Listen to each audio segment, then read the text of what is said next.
Avatar qui revient une fois de plus again and again te balancer cette dose, ce nectar survitaminé. Va chercher ton bavoir, mets-le bien en place car tu sais que tellement c'est bon, délicieux, onctueux, tu vas t'en foutre partout et tu vas dégueulasser ton Marcel tout neuf. Donc le film du jour est l'un des blockbusters les plus attendus de cette année 2014. Il dispose d'un budget titanesque de 210 millions de dollars. C'est le 4e opus de la saga, c'est Transformers 4. L'âge de l'extinction, Extinction of the Age, je sais pas quoi, gna gna gna. Et je t'annonce déjà même une petite anecdote. Le 5 est déjà sur les rails et selon la légende, le Transformers numéro 5 sera tourné à Paris même. Voilà, ça c'est une petite info pour toi, c'est cadeau. Donc c'est l'un des blockbusters les plus attendus de cette année 2014. Tu t'es déjà mangé la bande-annonce, c'est le trailer en boucle au moins 800 fois. C'est le blockbuster estival par excellence de l'été, Summertime. Ma chronique arrive un petit peu sur le tard et je le vois un petit peu sur le tard car Vantard était en vacances. Donc voilà, je ne l'ai pas vu dans la semaine de la sortie ni la semaine d'après.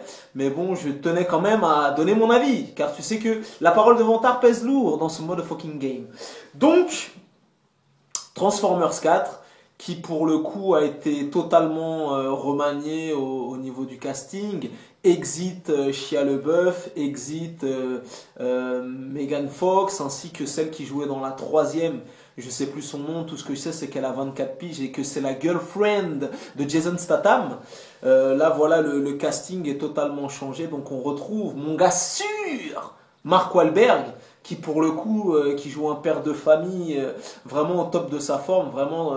Comme tu as pu le constater, la musculature de Mark Wahlberg est vraiment à son max. Mark Wahlberg a 41 ans.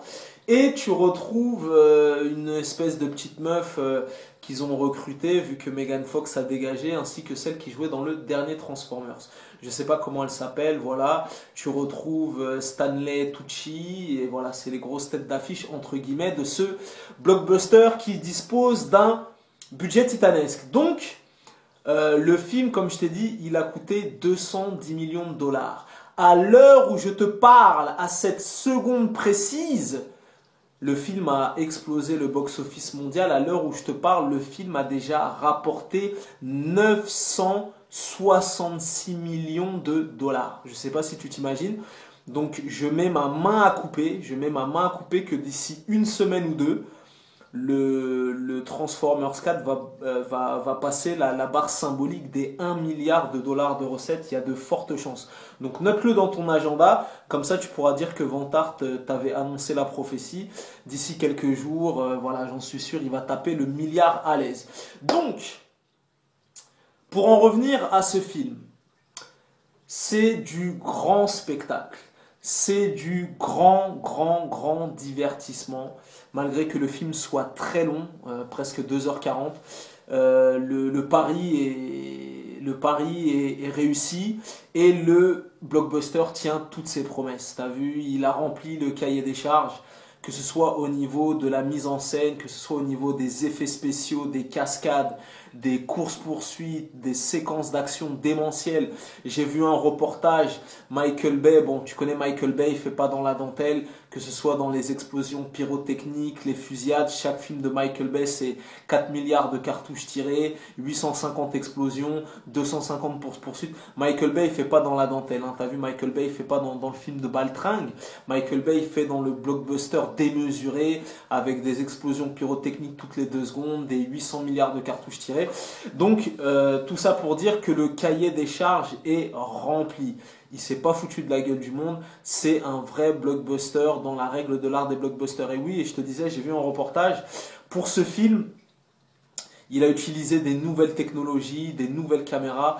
Donc au niveau esthétique, de la mise en scène, même avec les lunettes 3D, ça te propose de très belles séquences d'action et de très belles images. Après, moi, de toi à moi, jeune gaillard, je suis pas spécialement fan des Transformers. J'en ai aimé aucun des 3 premiers, et je peux te dire que le 4e c'est le meilleur de la saga, parce que dès que j'ai vu Transformer 1, où je voyais les Transformers qui commençaient à faire du break, qui commençaient à rapper, tout ça. J'ai dit, mais attends, mais qu'est-ce qu'ils me racontent là? Qu'est-ce qu'ils sont en train de faire comme conneries? Donc le 1, je l'avais pas spécialement trouvé démentiel. Le 2 et le 3 étaient un petit peu dans la même veine que le 1. Et en plus, le 2 et le 3, il y avait cette frustration que tout allait tellement vite que tu comprenais rien du tout aux actions, tu vois, ça partait dans tous les sens. En plus, avec les lunettes 3D, des fois, ça faisait mal au crâne et compagnie. Donc là, pour le coup, le 4 est vraiment réussi. Et en plus d'être réussi, les actions sont stylisées, épurées, et t'en auras vraiment pour ton oseille. Donc moi, personnellement, c'est un film que je vous recommande. Après, moi, je suis pas plus fan que ça de Transformers. J'ai bien aimé, tu vois, je vais pas dire que il est déjà meilleur que les trois premiers. Grand spectacle, grand divertissement, tu t'en manges plein la gueule pendant 2h40. Voilà, Mark Wahlberg performe, il y a des nouveaux Transformers, des nouvelles technologies, des nouveaux effets spéciaux. En tout cas, si tu vas le voir, tu en auras pour ton oseille, ça c'est sûr et certain. Après, moi personnellement, je l'ai vu une fois, c'était plaisant, j'ai pris du bon temps.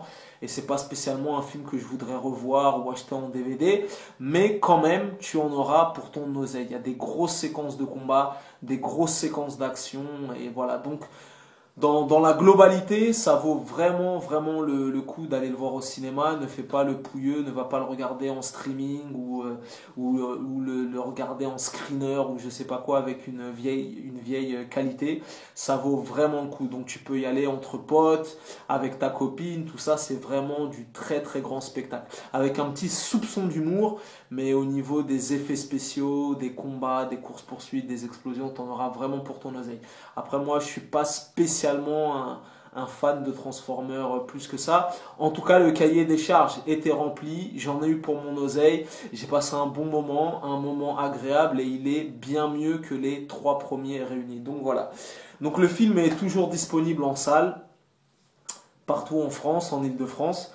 Si tu as envie de te faire un bon divertissement, un bon film popcorn où tu prends ton cerveau et tu le poses à l'entrée du cinéma, ben, tu peux aller voir Transformers 4, l'âge de l'extinction. Il est hosted, validé et certifié de by Vantard.